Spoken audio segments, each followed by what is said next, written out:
नमस्कार मित्रांनो, Maharashtra nursing officers या यूट्यूब चॅनलमध्ये आपलं स्वागत आहे। DMER 2023 चे सर्व क्वेश्चन पेपर म्हणजे 6 सेटची PYQ previous year question paper बघून आपण आता DMER 2025 चे येणाऱ्या वॅकन्सीचे डिटेल मध्ये थोडी माहिती घेणार आहे आणि एग्जाम यायची खूप चान्सेस आहे आणि ते कसे आपण प्रिपेअर करायचं आणि त्याचं स्ट्रॅटेजी काय असायला पाहिजे, सिलेबस काय आहे, एग्जाम पॅटर्न आणि कुठल्या सब्जेक्ट आणि टॉपिक्सला आपण खूप महत्त्व द्यायचे हे आपण ह्या व्हिडिओमध्ये आज बघणार आहे। ओके, चला जाऊया आपण। सगळ्यांनी टीम एमोनियो हा यूट्यूब चॅनलला किंवा व्हिडिओला लाईक, कमेंट, शेअर करा तुमच्या कोणी नर्सिंग रिलेटेड कोणी असेल तर, आणि सबस्क्राइब करायला विसरू नका।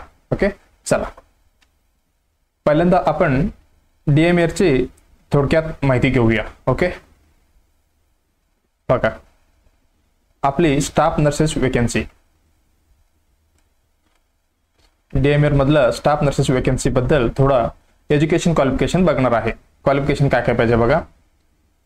जनरल नर्सिंग मिडवायफरी म्हणजे JNM डिप्लोमा कोर्स किंवा BSc नर्सिंग डिग्री कोर्स।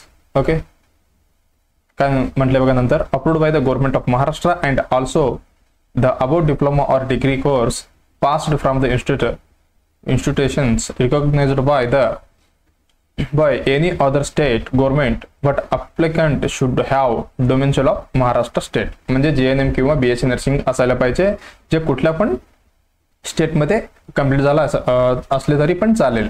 म्हणजे एक्झाम्पल आता महाराष्ट्र सोडून दुसरे स्टेट, एक्झाम्पल मी स्वतः कर्नाटक मधलं पास आउट आहे, असे आउट ऑफ स्टेट मधले पण चालतात। फक्त काय इथे डोमिसाइल ऑफ महाराष्ट्र स्टेट पाहिजे। डोमिसाइल काय पाहिजे, महाराष्ट्राचे रेसिडेन्सी पाहिजे, रहिवासी। ओके, बघा दुसरी काय म्हणते, the applicant must be registered to the Maharashtra nursing council, MNC मध्ये त्यांचं रजिस्ट्रेशन असायला पाहिजे। ओके, एवढी पाहिजे बघा, एक JNM किंवा BSc नर्सिंग पाहिजे आणि डोमिसाइल महाराष्ट्राचं पाहिजे आणि MNC मध्ये रजिस्ट्रेशन पाहिजे।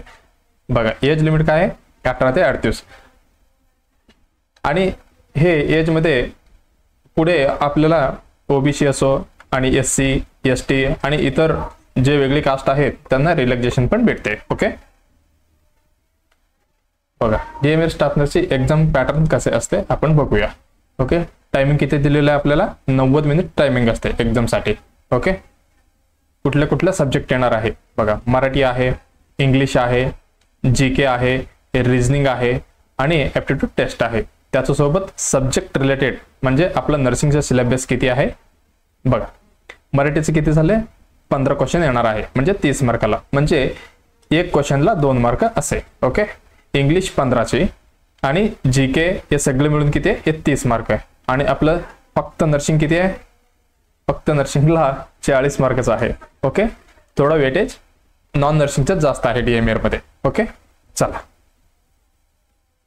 बघा DMER स्टाफ नर्स सिलेबस काय काय आपण बघितलं। सब्जेक्ट कुठला होता, इंग्लिश। इंग्लिश मध्ये काय काय येणार आहे, ग्रामर मधलं हे बघा, विरुद्धार्थी शब्द, समानार्थी शब्द, स्पेलिंग, पंक्च्युएशन, काळ आणि व्होकॅब्युलरी आणि fill in the blanks in the sentence आणि सिंपल सेंटेन्स स्ट्रक्चर, हे एवढी इंग्लिश मध्ये येणार आहे। किती 15 MCQ येणार आहे म्हणजे मार्क्स झाले 30।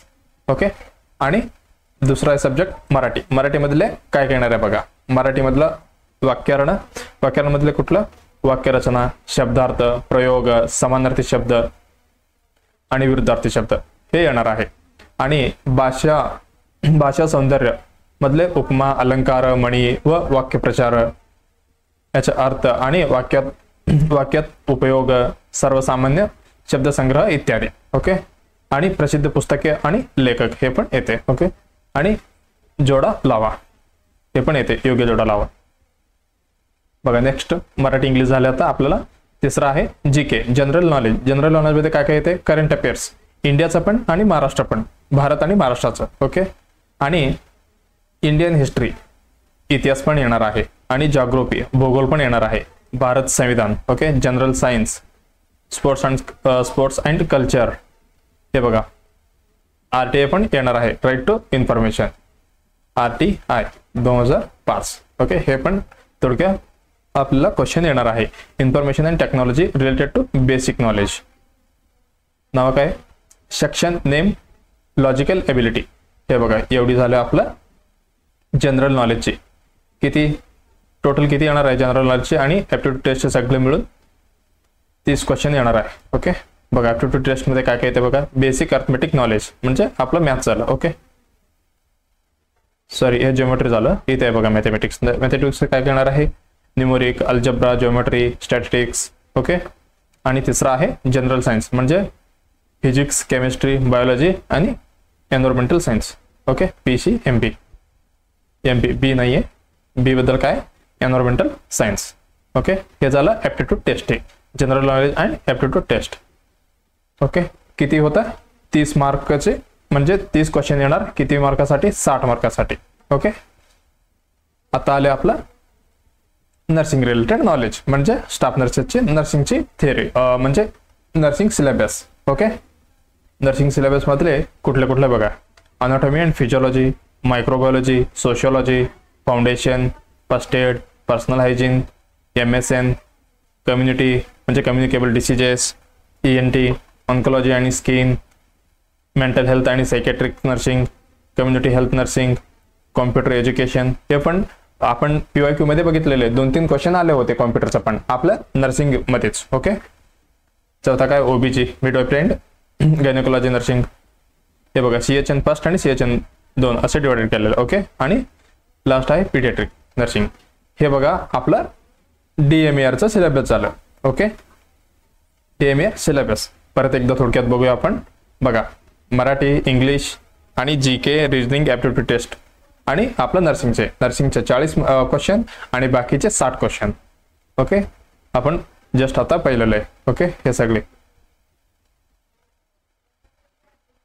बघा हे झालं आपलं DMARचं. ओके आपण नर्सिंग ऑफिसर बघा काय म्हणतात. How to prepare for nursing officer. खूप जणांनी विचारलेलं आहे मला मेसेज आणि व्हॉट्सअपमध्ये मेसेज वगैरे आलेलं आहे आणि यूट्यूबमध्ये पण विचारलेले लोक. आपण बघूया नर्सिंग ऑफिसर प्रिपरेशन कसं काय करायचं. आता तरी आपण बघितलेलं आहे आपल्याला काय कम्प्लीट असायला पाहिजे. एक GNM ओके किंवा BSc नर्सिंग आपलं कम्प्लीट राहायला पाहिजे. ओके हे झालं आपलं मेन एलिजिबिलिटी क्रायटेरिया आहे नर्सिंग ऑफिसर होण्यासाठी. ओके पहिल्यांदा आपण GNM किंवा BSc नर्सिंग कुठला पण कोर्स संपल्यावर पहिल्यांदा काय करायचं. ओके हे दोन्ही कोर्समधले एक कोर्स झाले समजा कुठल्या पण कॅन्डिडेटचा. आता त्यांनी कशाची प्रिपरेशन तयार सुरू करायचं आहे? नर्सिंग ऑफिसरची. ओके पहिलं काय करायचं आहे संपल्यावर किंवा कोणी सेकंड इयर असो, थर्ड इयर असो, BSc नर्सिंगमध्ये second year, third year, fourth year पण असो, त्यांनी पण आत्तापासून अभ्यास करायचं सुरू केलं तर एकदम फायदेशीर ठरणार आहे त्यांना. कारण ज्यावेळी आपल्याला त्यावेळी गायडन्स नव्हतं. मी स्वतःच सांगतो ज्यावेळी माझं नर्सिंग होतं त्यावेळी आम्हाला काहीच माहिती नव्हतं. गव्हर्नमेंट एक्झामबद्दल कसं वॅकन्सी असते आपल्याला काहीच माहिती नव्हतं. म्हणून सांगायलो ज्यावेळी आपण नर्सिंगमध्ये असतो यावेळीपासूनच तुम्ही तयारी ठेवा आणि एकदम लवकर तुम्ही जॉबला लागू शकतो. म्हणजे 1 वर्षामध्येच. 1 वर्ष पण जास्त झाले. कंटिन्यू ठेवला तर एक 7-8 महिन्यामध्ये पण आपण जॉब घेऊ शकतो. ओके बघा पहिलं काय करायचं आहे आपलं सर्व नर्सिंगची होल नर्सिंग सिलेबस कंप्लीट करायचं आहे. होल नर्सिंग सिलेबस आपलं nursing syllabus. Okay syllabus nursing syllabus complete आपल्याला कंप्लीट करायचं आहे. कुठे करणार तुम्ही? कोणी सेल्फ स्टडी पण करू शकतो. ओके सेल्फ स्टडीसाठी कुठल्या बुक यूज करायचं खूप जण विचारलेलं आहे. आपलं नर्सिंग मधलं बुक्स यूज केलं तरी चालेल कारण सगळीकडे आपलं सेम आहे. ओके सिलेबस आणि त्याऐवजी कुठल्या पण कोचिंग क्लास घ्यायचं. कोचिंग क्लास कुठल्या पण घ्या. हेच घ्या तेच घ्या तसं काही नाहीये. कुठले पण घ्या. फक्त एवढी कॉन्फिडन्स पाहिजे तुम्हाला जे कोचिंग क्लासेसमध्ये शिकवलंय किंवा ज्या बुक तुम्ही वाचले त्याच्यावरती तुमचा विश्वास पाहिजे. बिलीव्ह पाहिजे की त्याला आपण फॉलो करायला पाहिजे. असं नाही की आपण वाचले एक बुक आणि दुसऱ्याने सांगितलं दुसरा आन्सर.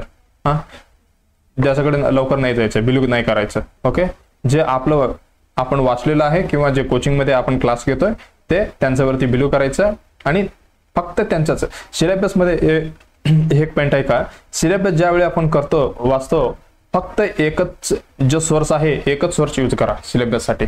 दुसरा कुठलाही पण कोचिंग क्लासेस असो, कुठल्या पण बुक्स असो, सिलेबससाठी म्हणजे थेअरीसाठी कुठल्या पण मेनली थेअरी, ओके, थेअरीसाठी फक्त एकच फॉलो करायचं, एनी कोचिंग क्लासेस किंवा आपलं कुठलं पण बुक थेअरीसाठी. ओके, एवढं लक्षात ठेवा. काय काय होल नर्सिंग सिलेबस पहिल्यांदा आपल्याला कंप्लीट करायचं आहे आणि आपण जिथे वाचतोय किंवा स्टडी करतोय त्याच्यावरती विश्वास ठेवायचा. ओके, आणि एकदम महत्त्वाचं म्हणजे सेल्फ हँड रिटन आपण नोट्स करायचं. सेल्फ हँड रिटन नोट्स हे खूप फायदेशीर ठरतो ज्यावेळी आपण रिव्हिजनला जातो. ओके,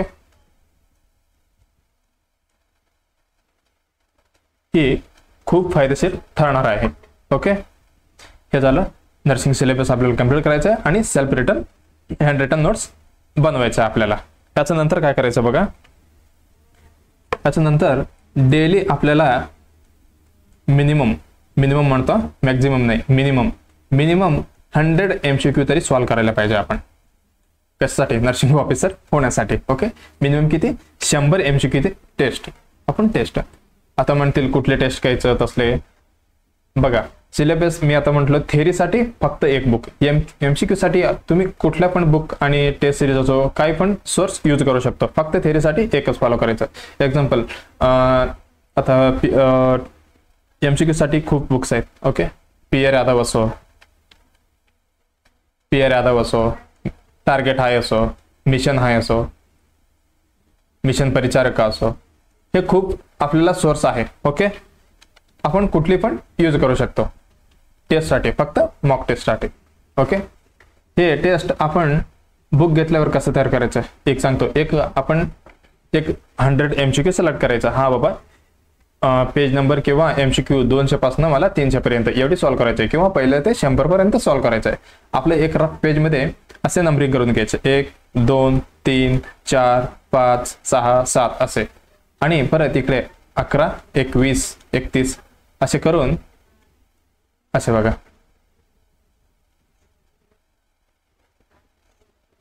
असे कॉलम करून घ्यायचं. म्हणजे सॉरी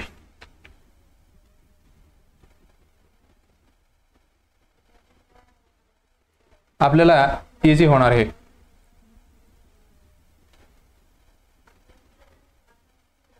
ओके,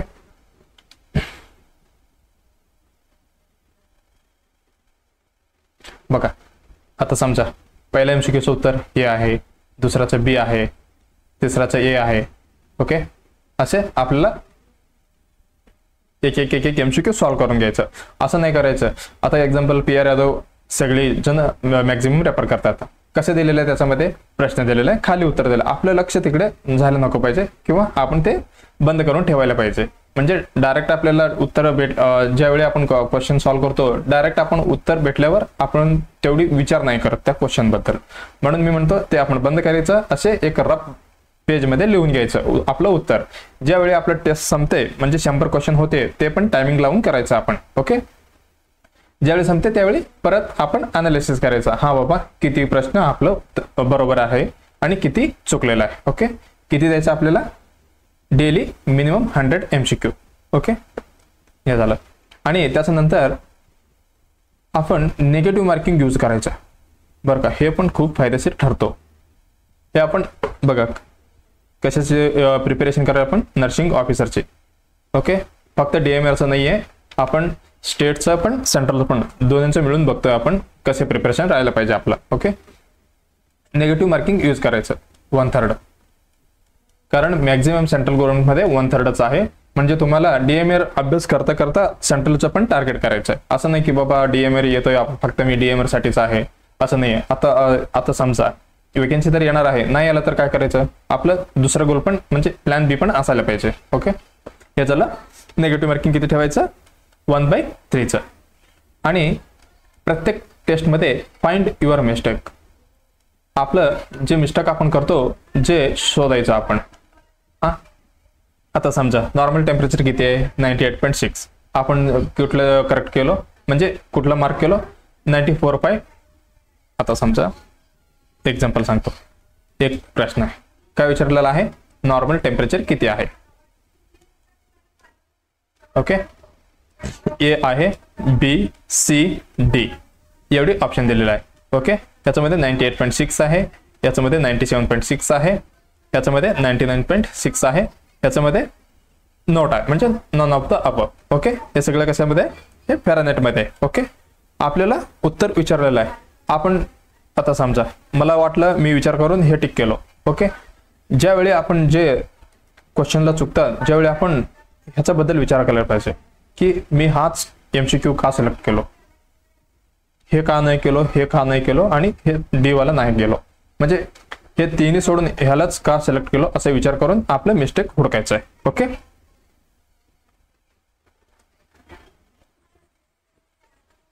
एक मिनिट एवढी क्लिअर करून घेतो.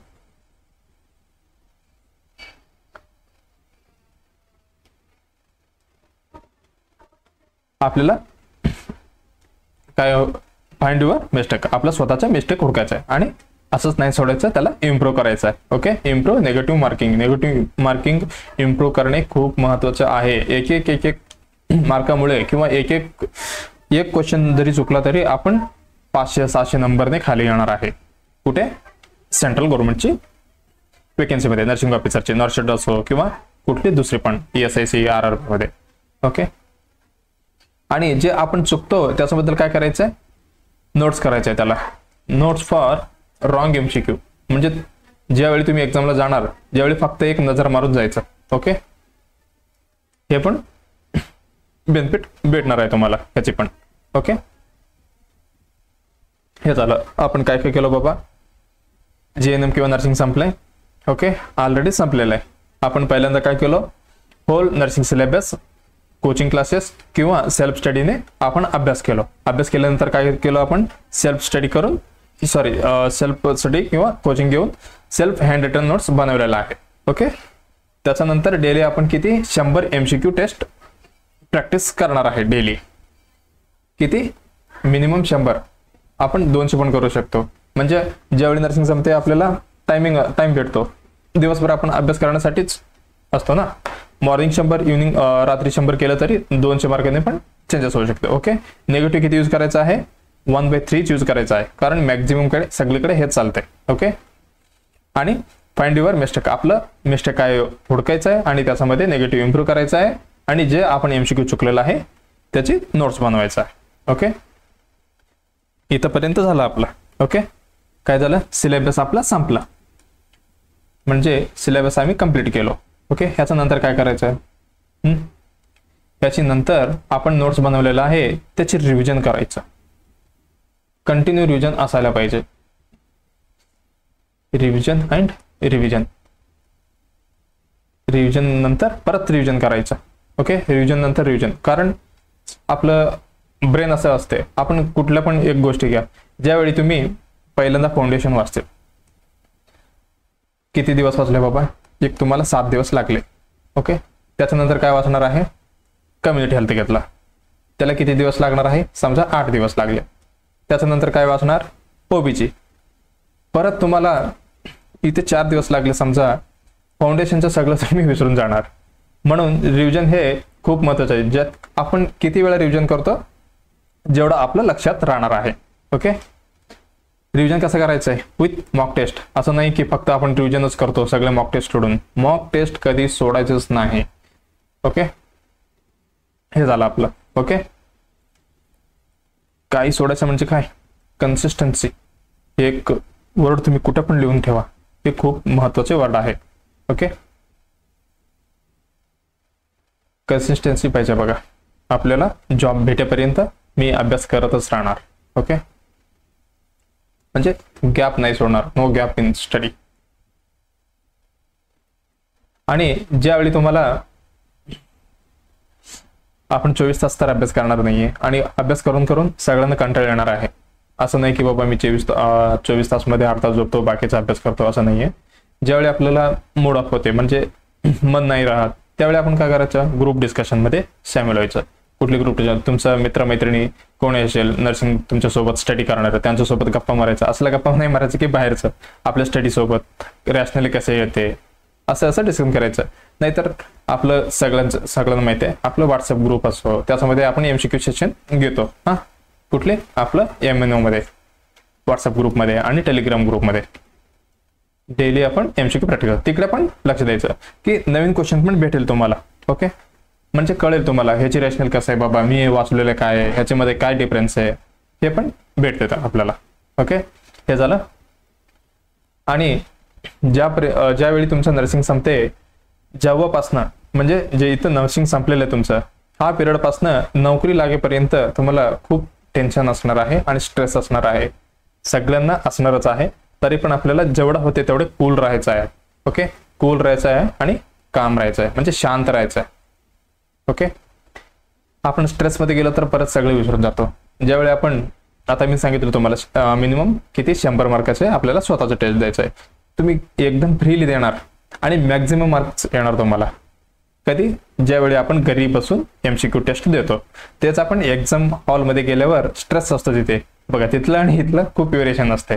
तुम्ही ज्यावेळी फील कराल, ज्यावेळी कळाल तुम्हाला. ओके, कूल राहायचं आहे आणि काम राहायचं आहे. ओके, आणि एवढी सिलेबस आहे आपलं नर्सिंगचे. मेन कुठली टॉपिकला आपण फोकस करायचं किंवा हाय इल टॉपिक्स, हे नर्सिंग ऑफिसरचं चालू आहे आपलं, म्हणजे सेंट्रलचं आणि स्टेटचं दोन्हीचं मिळून मी सांगतोय तुम्हाला कसं अभ्यास करायचं. असं नाही की फक्त DMRला टार्गेट देऊ. DMR पण आपलं लक्षात आहे, पण प्लॅन A आणि प्लॅन B दोन्ही असायला पाहिजे आपल्याकडे. ओके, म्हणून सांगतो तुम्हाला. चालेल, मेन सब्जेक्ट एवढी तरी तुमचं कम्प्लीटच असायला पाहिजे ज्यावेळी तुम्ही एक्झाम देताना जातो. बघा, फाउंडेशन ऑफ नर्सिंग फाउंडेशन तुमचं कम्प्लीट सिलेबस तुम्ही रिव्हिजन करायला पाहिजे. आणि community health nursing CHN. Okay, त्याच्यानंतर पीडियाट्रिक, त्याच्यानंतर OBG, अजून एक कुठला आहे फाउंडेशन, कम्युनिटी झालं, पीडियाट्रिक झालं, OBG आणि MHN मेंटल हेल्थ नर्सिंग. हे 5 सब्जेक्ट असं आहे ना, तुम्हाला नर्सिंग मधले 60% MCQ कव्हर करू शकते.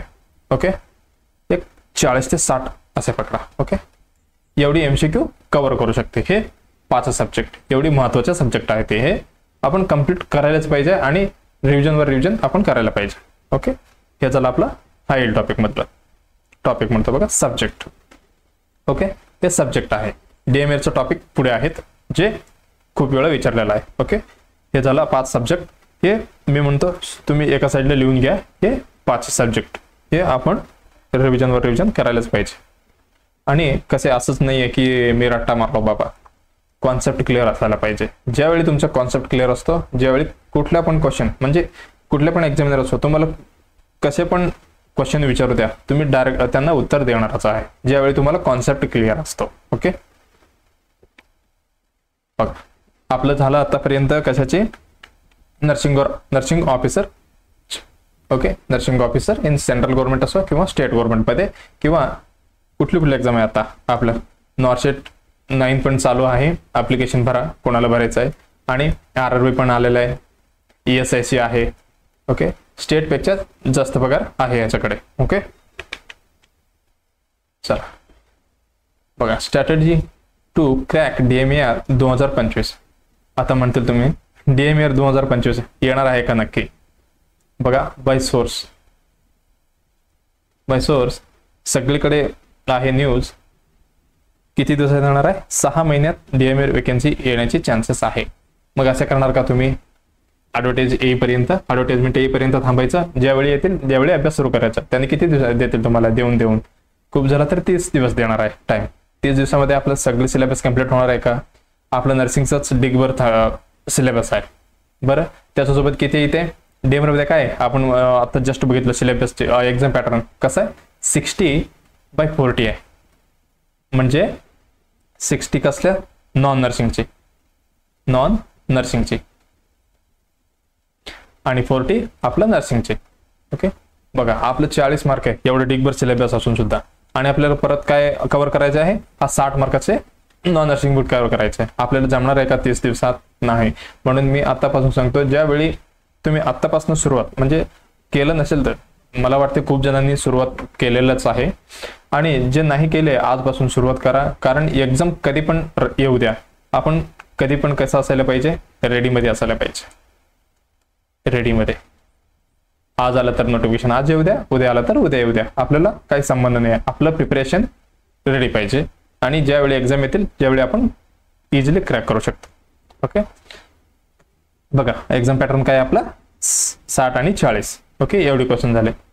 ओके, आणि मी म्हटलं तुम्हाला MCQ मॉक टेस्ट करताना 1/3चं निगेटिव्ह मार्किंग ठेवायचं.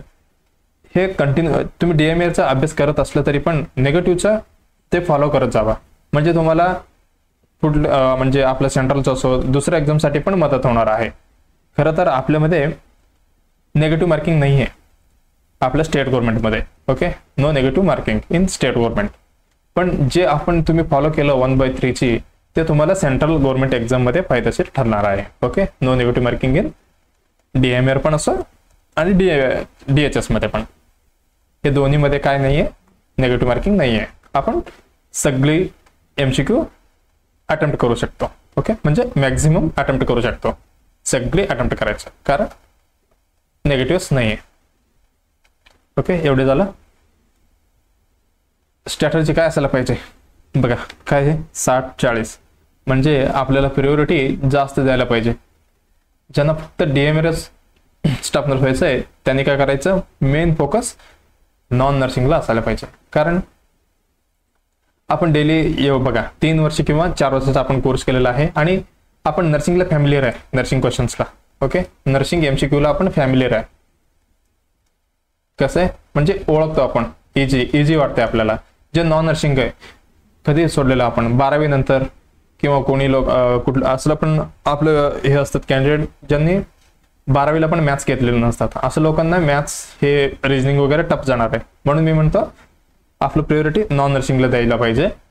फक्त म्हणजे हे मी DMARचं सांगतोय, हे कशाची DMARचं सांगतो. ओके, प्रियोरिटी कसायला नॉन नर्सिंगला. त्याच्यामध्ये पण कुठलं आहे, Marathi. Okay, Marathi, English.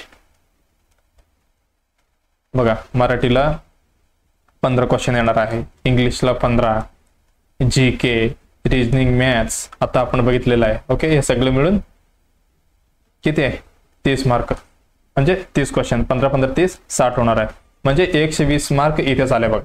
Okay, आपण 120 इकडे झालं आपला 80 मार्क, हे झालं 200 मार्क DMARचा. म्हणजे आपण प्रायोरिटी नॉन नर्सिंगला द्यायला पाहिजे, आणि मॅक्झिमम लोकांना मराठी इझी जाणार आहे, कारण महाराष्ट्रामध्ये सगळ्यांना मराठी असतो, आणि जे माझ्यासारख्या लोकांना थोडे मराठी डिफिकल्ट जातो. ओके, म्हणजे माझं मातृभाषा कन्नड आहे म्हणून. ओके, हे तुम्ही इझिली ह्याच्यामध्ये 10 ते 11 मार्क कव्हर करू शकता. ओके, आणि इंग्लिशमध्ये पण एक 10 समजा. ओके, ह्याच्यामध्ये एक 20 जरी करेक्ट झालं तर बघा किती झाले, इथे एक 10, 20, 30, 40. ओके, 40 मार्क झालं, म्हणजे 40 क्वेश्चन करेक्ट झालं. आपण नर्सिंगमध्ये मिनिमम एक 25 ते 28 पकडा, 28 मध्ये किती झालं 68 आहे. ओके, 2 8 156 मार्क झाले, एवढी तरी आपण केलं तर. ओके, 156 हे सिलेक्शन नाही आहे, सोर सिलेक्शन आहे, सोर सिलेक्शन 100% सिलेक्शन होतं, एवढी जरी केली तर. ओके, काय करायचं आपल्याला, फर्स्ट प्रायोरिटी नॉन नर्सिंगला द्यायचंय, फक्त DMAR साठी. हे पण लक्षात राहू द्या, DMAR साठी आपलं मेन फोकस असणार आहे नॉन नर्सिंगला. आणि नर्सिंगला पण असं नाही की फक्त आपण नॉन नर्सिंगला कडे चाललोय, आपल्याला नर्सिंग सोबतच नॉन नर्सिंगला जास्त प्रायोरिटी द्यायचं आहे. ओके, हे झालं आपलं DMAR बद्दल माहिती. ओके, आणि अजून एकदा सांगतो, 6 महिन्याच्या आत यायचे चान्सेस आहे, म्हणून खूप सोर्सेस आहेत. ओके, तुम्ही अभ्यासाला लागा. चला, आपण आतापर्यंत DMA 2023 ची 6 सेट PYQ बघितलेला आहे, ज्याच्या अनुसार कम्पेअर केलं तर कुठल्या सब्जेक्टचे जास्त क्वेश्चन आलेला आहे आणि कुठल्या टॉपिकचं जास्त क्वेश्चन आलेलं आहे DMAR 2023 मध्ये.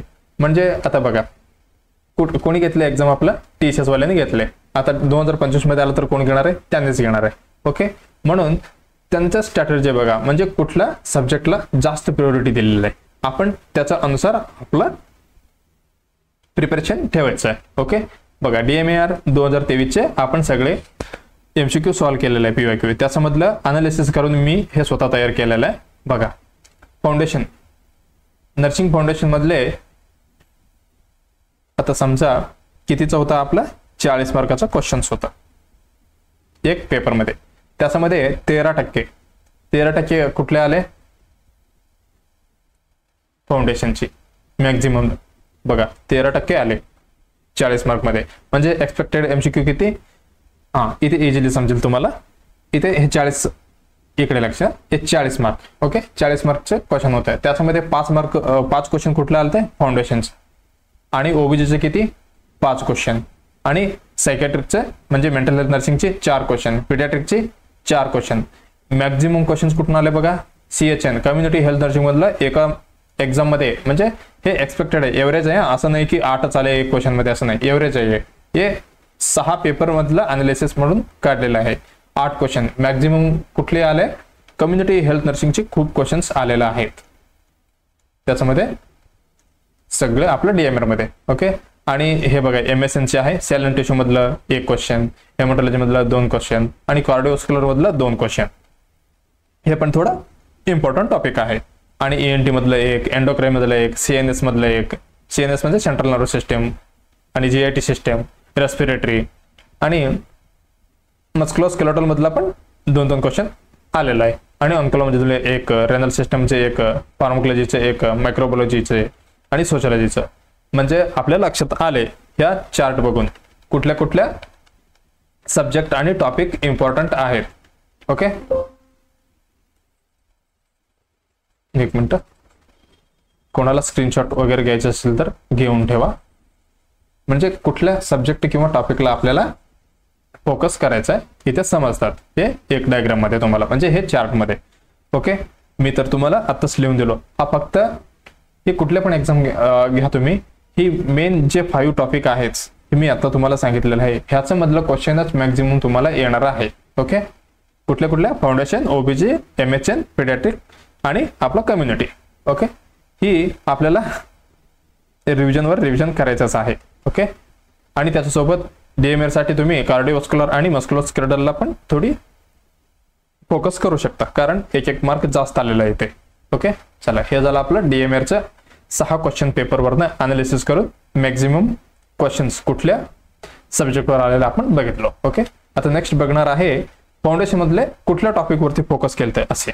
ओके, बघा, पहिलं कुठला होता, foundation of nursing.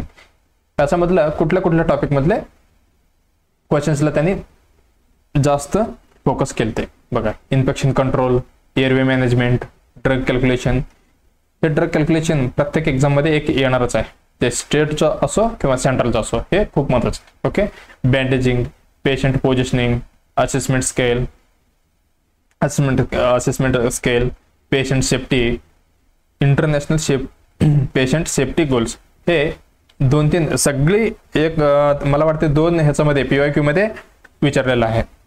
Same health assessment, medication मध्ये काय, ड्रग कॅल्क्युलेशन तिथं पण आलं. ओके, आणि administration of medication, vital science, त्याच्यामध्ये पल्स बद्दल आणि बायोमेडिकल BMW बद्दल. BMW पण खूप महत्वाचं आहे, हे पण आहे. Okay, acid base imbalance, ABG analysis, hospital admission आणि discharge, methods of assessment, hand washing, electrolyte बद्दल. हे झालं आपलं फाउंडेशन मधलं DMAR 2023 मधलं खूप फोकस केलेले टॉपिक्स आहेत ते. ओके, नेक्स्ट बघा, OBG मधला कुठल्या टॉपिकला फोकस केले. Okay, high yield topics, ENC आणि त्यांचे इन्व्हेस्टिगेशन्स, एनिमिया इन प्रेग्नन्सी. जास्त क्वेश्चन कुठल्यावरती आले, फिजियोलॉजिकल एनिमियावरती. Ectopic pregnancy, engorgement, cord prolapse, shoulder dystocia management, PPH management with त्याचे रिस्पेक्टर, APH मॅनेजमेंट त्याचे रिस्पेक्टर्स, APH, PPH आणि कॉजेस हे पण खूप वेळा विचारलेलं आहे. ओके, APH आणि PPH चे causes, placenta praevia, abruptive placenta, labour and its mechanism, हे पण महत्वाचं आहे सेंट्रल गव्हर्नमेंटसाठी. आणि प्लॅसेंटा सेपरेशन, प्री एक्लेम्शिया आणि eclampsia, pregnancy induced hypertension, menstrual cycle, presentation, breast anatomy and physiology, hyperemesis gravidum, PROM, colostrum, zygote. हे झालं आपलं ओबीजी बद्दल. एवढी मेन टॉपिकला फोकस केलेला आहे मी. आणि सायकेट्रिकचं कुठलं बघा, schizophrenia, delirium, depression, lithium, opioid, types of hallucination, त्याच्यामधले पण कुठले नेगेटिव्ह आणि पॉझिटिव्ह असे विचारलेलं आहे. पॉझिटिव्ह मधले कुठले येते, नेगेटिव्ह मधले कुठले येते असे पण विचारलेलं आहे. आपलं DMA मध्ये पण विचारलंय आणि नॉर्सेट मध्ये पण पर इयरला हे एकदा विचारतात. एक वर्ष सोडलं तरी नेक्स्ट इयर कन्फर्म विचारतात त्यांनी. Okay. Bipolar disorder, manic depressive disorder, nurse patient, हे पण खूप महत्वाचं आहे. Nurse patient relationship, grip and its 5 stages, डाबडा हे पण विचारते. Phobia, anxiety, panic attack, somnambulism आणि SAD. हे झालं आपलं सायकॅट्रिकचं. ओके. बघा पीडियाट्रिक मधले कंजनायटल डिसीज सगळे आले. याच्यामध्ये GITचा असो, सेंट्रल नर्वस सिस्टमचा असो, हे सगळे आले.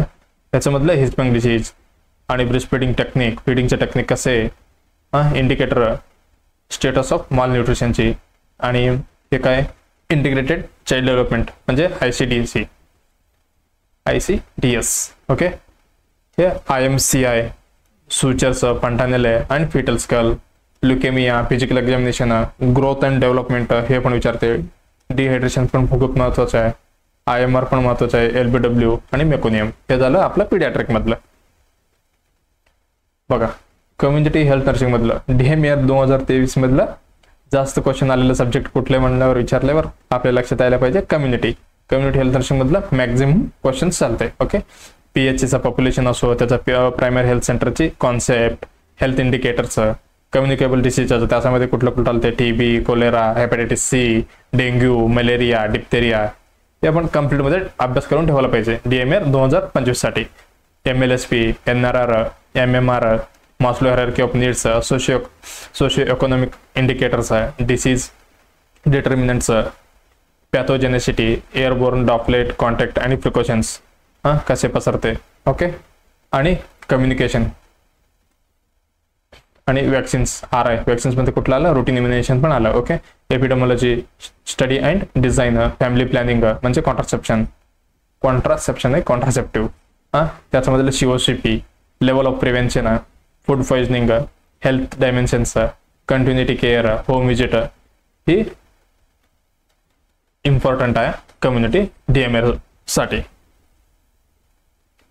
आणि फार्मसीमध्ये कुठलं आलं बघा, डोबुटामाइनचे मेकॅनिझम विचारलोय, लिथियमचं काय विचारलं होतं, डोज विचारले होते, डिजॉक्सिनचे मेकॅनिझम, MgSO4, बीटा ब्लॉकर, त्याच्यामध्ये मेटाप्रोलॉल, स्टेरॉइड्स, पॉलिफार्मसी म्हणजे त्याचे मिनिंग विचारलं होतं याचं. Okay. Opioids, morphine, insulin, anti cancer drug, हे सगळी फार्मसी मधलं आलते. ओके. बघा आपलं काय MSN मध्ये कुठले डिसीज फोकस केले ते, ल्युकेमियाला lymphocytes, lymph nodes, antibodies, antigen, haemoglobin function, tissue and muscle, hypertension, orthostatic hypotension, aorta arthritis, CABG आणि रिस्पेक्टर, कुठले मॉडिफायबल आणि नॉन मॉडिफायबल. हे पण खूप वेळा विचारलेलं क्वेश्चन आहे आपल्या स्टेटमध्ये असो किंवा सेंट्रल गव्हर्नमेंटमध्ये म्हणजे नॉर्सेटमध्ये असो. Okay. Most common death in India कुठलं आहे लक्षात आहे ना, CVS म्हणजे कार्डिओव्हास्क्युलरचे. ओके. एन्युरिझम, ब्लड सप्लाय कुठले असते, एक्झाम्पल लंगला कुठं असते, म्हणजे कुठले आर्टरीने ब्लड फ्लो होते, एक्झाम्पल हार्टला, हे सगळं असं विचारतात. ओके. कंजेस्टिव्ह हार्ट, कार्डिक फेल्युअर, आईची अनाटॉमी आणि फिजिओलॉजी, हिअरिंग लॉस, त्याचे टाइप्स, पॅनक्रिज फंक्शन्स आणि त्याचे लोकेशन कुठं आहे, हायपोथायरॉइडिझम आणि GCS, न्यूरॉन्स, रोम्बो टेस्ट, सेरेबेलमचे लक्षात आहे ना तुम्हाला. ओके. सेरेबेलम इथेच आहे बघा, सेरेबेलम, न्यूरोट्रान्समिटर्स, क्रेनियल नर्व्स 12 आहेत सगळे हे तर तोंडपट पाहिजे बघा तुम्हाला, क्रेनियल नर्व्स आणि त्याचे नंबर्स, हे पण खूप वेळा विचारलेले क्वेश्चन्स आहेत. आणि अब्डोमिनल क्वाड्रंट्स, पॅनक्रेटिक एन्झाइम्स आणि टंगचे अनाटॉमी आणि फिजिओलॉजी, त्याचे फंक्शन्स, आणि stomach flu, lung volume and त्याची capacity, types of joints, anatomy of human body, bone deformity, shoulder dystocia, daily urine output. हे झालं आपलं मेन इम्पॉर्टंट टॉपिक आणि त्याची सब्जेक्ट आणि टॉपिक दोन्ही झालं. ओके, सब्जेक्ट आणि टॉपिक कशासाठी? DMER 2025 साठी. ओके, 2025.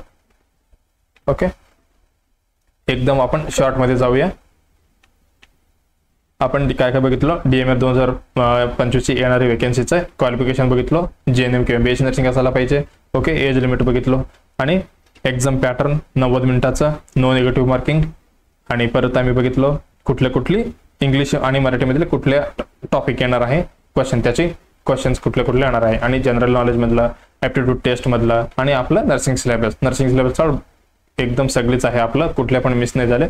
फक्त मिस झाले रिसर्च आणि ऍडमिनिस्ट्रेटिव्हचा. पण DMER एक्झाम मी पण दिलतो, त्याच्यामध्ये ते पण होतं, पण एवढी नाहीये. एक होते कुठल्या तरी शिफ्टला. ओके, आपण नर्सिंग ऑफिसर या पोस्टसाठी म्हणजे प्रिपरेशन कसं करायचं आपण बघितलं. ओके, आणि DMER बद्दल पण बघितलं. हेच करायचं आपल्याला. मी जे सांगितलं नर्सिंग ऑफिसरसाठी, फक्त DMER साठी एवढं फोकस करायचं आपल्याला. स्ट्रॅटर्जीसाठी कुठली 60/40 होते, आपल्याला नॉन नर्सिंग साठी थोडं प्रियोरिटी द्यायचं. ओके, आणि हे स्क्रीनशॉट काढून ठेवा. DMER वाल्यांनी हे मॅक्झिमम क्वेश्चन ह्याच्यावरती येणार आहे. हे झालं आपलं टॉपिक. मॅक्झिमम हे केलेलं आहे, फोकस करून क्वेश्चन बनवलेले एक्झामिनर. ओके, एकदम शेवटला सांगतो, ज्यांना नर्सिंग ऑफिसर व्हायचं आहे त्यांना फक्त 3च काम करायचं आहे. काय? अभ्यास करायचं, जे अभ्यास केले परत रिव्हिजन करायचं, आणि डेली मॉक टेस्ट देत राहायचं. कधीपर्यंत द्यायचं? ज्यावेळी ऑर्डर येतील त्यावेळी आपल्याला सोडायचं आहे. ओके, कुठल्या पण ऑर्डर असो, स्टेट गव्हर्नमेंटचा असो किंवा सेंट्रल गव्हर्नमेंटचा असो, एक ऑर्डर हातात येईपर्यंत आपल्याला 3च काम करायचं. म्हणजे अभ्यास करणे, त्याचे रिव्हिजन करणे, आणि डेली मॉक टेस्ट देत राहणे. असं नाही की एक्झाम फॉर्म नाही भरले. ओके, आणि सगळ्या एक्झामला आपण फॉर्म भरायला पाहिजे, म्हणजे अप्लाय करायला पाहिजे. नॉर्शेट असो, RRB असो, आणि ASIC असो, अजून कुठले होते, SGPGI होतं, आणि GMCH. नर्सिंग मध्ये खूप वेकेन्सी येते सेंट्रल मध्ये, हे पण लक्षात ठेवा. फक्त DMER DHS ला असं नाही की हे पण DMER DHS पण चांगलंच आहे, घराजवळ भेटतं तुम्हाला. पण जे नाही भेटलं तर प्लॅन ए झालं तुमचं, DMER आणि DHS. प्लॅन B पण असायला पाहिजे. हे झालं, एवढी वेकेन्सी येतात बघा सेंट्रल मध्ये. आपण DMER DHS सोबत आपण प्लॅन B म्हणजे सेंट्रल गव्हर्नमेंटची पण तयारी करायला पाहिजे. कुठलं काम करायचं? 3: रीड, रिव्हिजन आणि मॉक टेस्ट.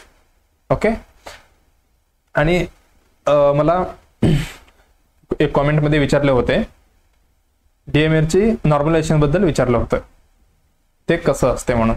ओके, नॉर्मलायझेशन बघा, प्रत्येक ज्यावेळी आपल्याला एक एक्झाम मध्ये सगळ्यांचं एक्झाम कंडक्ट करू शकत नाही एक शिफ्ट मध्ये, कारण लोकसंख्या खूप वाढलेली आहे आणि कॉम्पिटिशन पण वाढलेलं आहे. ओके, त्याच्यामध्ये काय होते, आता समजा प्रत्येकासाठी वेगळे एक्झाम असणार. लास्ट इयरचं एक्झाम्पल घेऊया. DMER 2023 ला किती होते? 1, 2, 3. हे पहिल्या दिवसाचं 3 शिफ्ट, आणि दुसऱ्या दिवसाचं 1, 2, 3 असे 6 शिफ्ट मध्ये एक्झाम चालते. बघा, ह्यांचं हार्ड आले, समजा ह्यांचं मॉडरेट आले, ह्यांचं इझी आले. ओके, परत ह्यांचं इझी आले, ह्यांचं मॉडरेट आले, ह्यांचं हार्ड आले. आता बघा, सगळ्यांचं मार्क सेम असणार आहे का? नाही. इझी वाल्यांचं समजा 80 मार्क आहे, ह्यांचं 70 मार्क आहे, आणि हार्ड असणाऱ्यांचं किती आहे? 60 मार्क आहे. आणि इकडे पण सेम पकडा तुम्ही, मीडियमचं 70, इझीचं 80, यांना 60.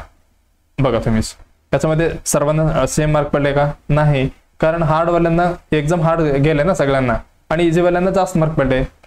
म्हणजे असं ह्यांचं हेतू नव्हतं की ह्यांनाच हार्ड द्यायला पाहिजे, ह्यांनाच इझी द्यायला पाहिजे. त्यासाठी त्यांनी काय करतात, एक एव्हरेज काढतात. ज्यावेळी हार्ड ज्यांचं असते त्यांचं मार्क वाढायचे खूप चान्सेस असते, आणि ज्यांचं इझी असते एक्झाम त्यांना खूप, म्हणजे खूप पण नाहीये, एक 4-5 पकडा, ते फॉर्म्युला अनुसार असते किती मार्क वाढायला पाहिजे आणि कमी करायला पाहिजे, त्याच्यावरती जाते. आपण फक्त काय लक्षात ठेवायचं, आपल्याला अभ्यास करायचा आहे आणि एक्झाम द्यायचा आहे. ओके, एवढं लक्षात ठेवून चला. कुठल्या पण वेकेन्सी सोडू नका. वेकेन्सी एक असला तरी पण तुम्ही ऍप्लिकेशन टाका आणि एक्झाम देत राहा, आणि तुम्हाला एक्सपिरियन्स भेटेल. हा बाबा, मी काय चुकलो, पहिला एक्झाम दिलो आपण 68 पडले बाबा, दुसरा एक्झाम दिलो 58 पडले, म्हणजे काय चूक झालं माझं, 10 मार्क कमी झाले. ह्याच्याबद्दल पण आपल्याला सेल्फ इव्हॅल्युएशन भेटते त्याच्यामध्ये. ओके, म्हणून कुठल्या पण एक्झाम सोडायचं नाही, प्रत्येक एक्झामला अप्लिकेशन करायचं आहे आणि एक्झाम द्यायचा आहे. ओके, चला, कोणाला काही प्रॉब्लेम किंवा काही डाऊट वगैरे असेल तर तुम्ही कॉमेंट करू शकता आणि आपले व्हॉट्सअपमध्ये पण तुम्ही विचारू शकता आणि यूट्यूबच्या मध्ये कॉमेंट करा. ओके, आणि सगळ्यांनी टीम एमएनओ हा यूट्यूब चॅनलचे व्हिडिओला लाईक करा, कॉमेंट करा, शेअर करा आणि सबस्क्राईब करायला विसरू नका. ओके, एवढ्यापर्यंत व्हिडिओ बघितल्याबद्दल धन्यवाद. आणि लवकरच आपण DML संपलेला आहे. DHS ची 2023 ची सर्व क्वेश्चन पेपरची PYQ अनालिसिस परत घेऊन येणार आहे थोड्याच दिवसात. ओके, चला, थँक्यू.